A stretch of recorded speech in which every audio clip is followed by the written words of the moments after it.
Agora são 7h37. Vamos falar sobre a prisão do ex-presidente Temer, Michel Temer. Ele passou a noite numa sala de 20 metros quadrados do prédio da Superintendência da Polícia Federal, aqui em São Paulo. Se entregou na tarde desta quinta-feira. Nós temos também informação aqui, Temer foi acusado, né, de chefiar uma organização criminosa que teria recebido mais de R$ 1 milhão em propina nas obras da usina nuclear de Angra 3, operada pela Eletronuclear. O ex-presidente foi denunciado pelo Ministério Público pelos crimes de corrupção, peculato, lavagem de dinheiro e organização criminosa. O Ministério Público Federal do Rio de Janeiro afirma que a soma dos valores de propinas recebidas prometidas pelo suposto grupo chefiado pelo ex-presidente ultrapassa R$ 1 bilhão e 800 mil. Também se entregou na tarde desta quinta-feira o João Batista Lima Filho, o Coronel Lima, amigo do ex-presidente e sócio da empresa Argeplan. Vamos falar sobre esse assunto com o Yuri Félix, doutor em processo penal e diretor do Instituto Brasileiro de Ciências Criminais, IBCCRIM. Olá, Yuri, bom dia. Bom dia aos amigos do estúdio, bom dia aos ouvintes que nos acompanham. Bom, Yuri, vamos falar aqui sobre o argumento, né, da defesa do Temer. O advogado Eduardo Carnelós, ele diz que a prisão de Temer é ilegal, injusta e cruel. E o argumento que ele está usando é que já se passou muito tempo, né, em relação aos fatos apurados, que ocorreram há muito tempo, e ele não poderia ser preso. Como é que você analisa também essa questão? Veja, a prisão do ex-presidente Temer é uma prisão que, para dizer o mínimo, nos causa curiosidade. Se ele é acusado de crimes e ele tem usado o fato de ocupar algum cargo público, seja ele e o ex-presidente Michel Temer ocupou cargos públicos durante vários e vários anos. Hoje, na atualidade, ele não ocupa mais nenhum cargo público. E uma prisão preventiva, ela tem uma natureza de coibir a possibilidade desse indivíduo voltar a reiterar o crime ou atrapalhar as investigações.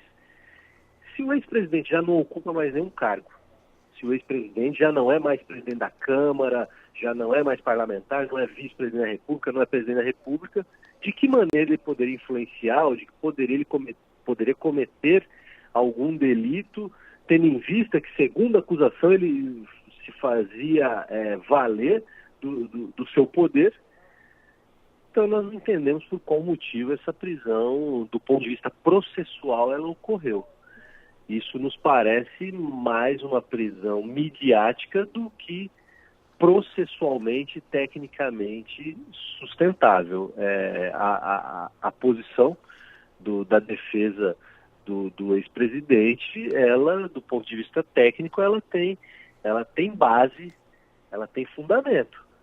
Mas eu não vejo fundamento, pelo menos de todas as informações que nós temos até o momento, eu não vejo fundamento para uma prisão preventiva daquele que já não ocupa mais nenhum cargo público, nenhum cargo de poder. Bom, agora, Yuri, vamos falar aqui sobre a decisão, né, do Supremo Tribunal Federal, né, que julgou constitucional por 7 votos a 4, o indulto de Natal, né, assinado pelo ex-presidente Michel Temer em dezembro de 2017. A favor votaram os ministros Alexandre de Moraes, Rosa Weber, Ricardo Lewandowski, Marco Aurélio, Gilmar Mendes, Celso de Mello e Dias Toffoli. Foram contra o relator do processo, Luiz Roberto Barroso, Edson Fachin, Luiz Fux e Carmen Lúcia. Teve uma atenção muito grande, né, nessa discussão, nessa sessão, e ficou 7 a 4. E como é que você vê também essa decisão desse indulto?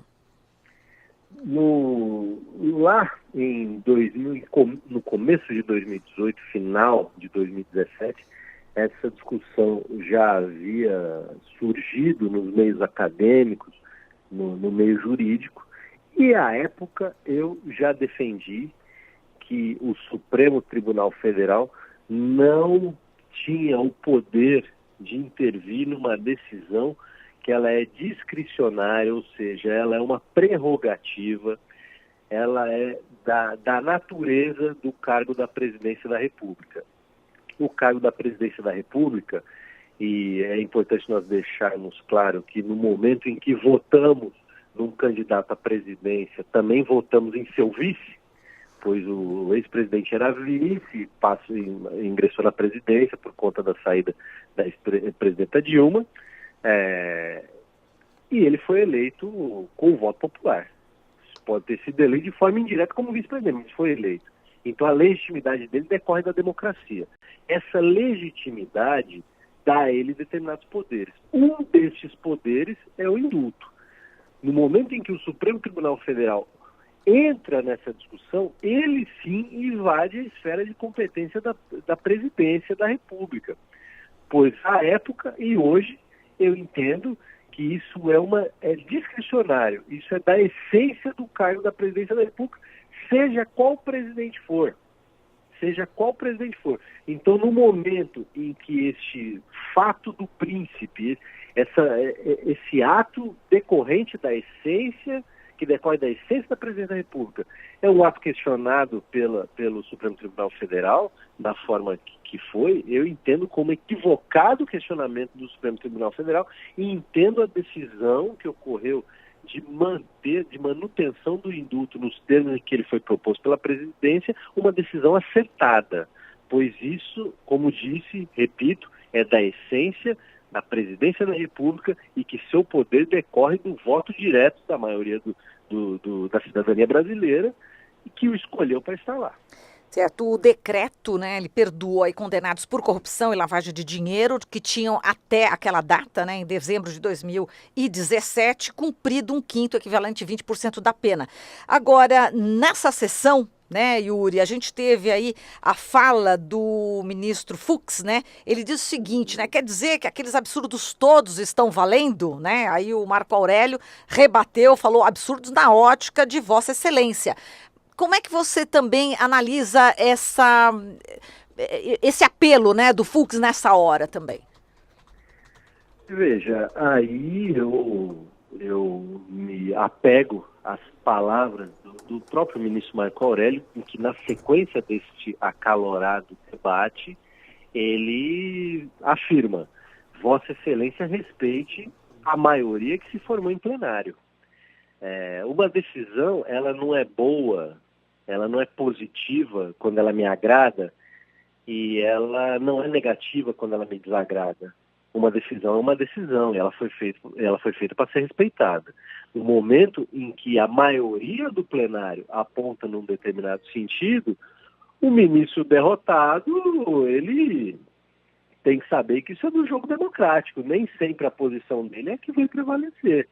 Eu sei que a discussão ela é espinhosa, quando se trata de temas como corrupção, como peculato, como lavagem de dinheiro, mas como eu disse, no momento em que a presidência da República, seja quem for que esteja sentado na cadeira de presidente, ele é do direito dele, é discricionário dele, que ele emane essa decisão, esse decreto de indulto. E não cabe ao Supremo Tribunal Federal questionar. Essa é a minha posição, olhando para o processo penal e olhando até mesmo para o direito constitucional das prerrogativas do cargo da presidência da República. Yuri, a gente agradece aqui a sua participação. Um grande abraço para você.